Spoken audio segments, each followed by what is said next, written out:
I'm going to show you how to make a donut coffee. First thing, you put some coffee ground like this.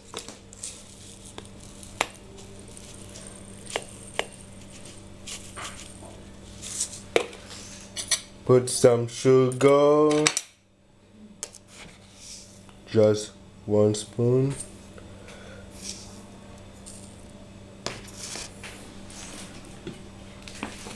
Hot water.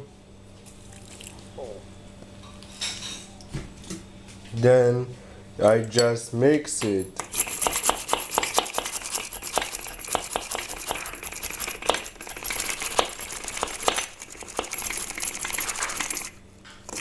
Like this.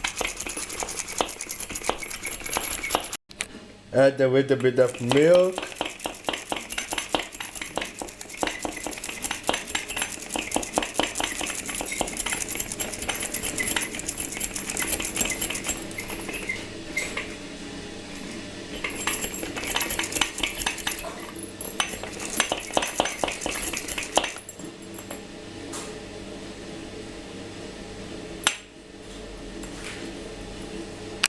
And then you put some ice.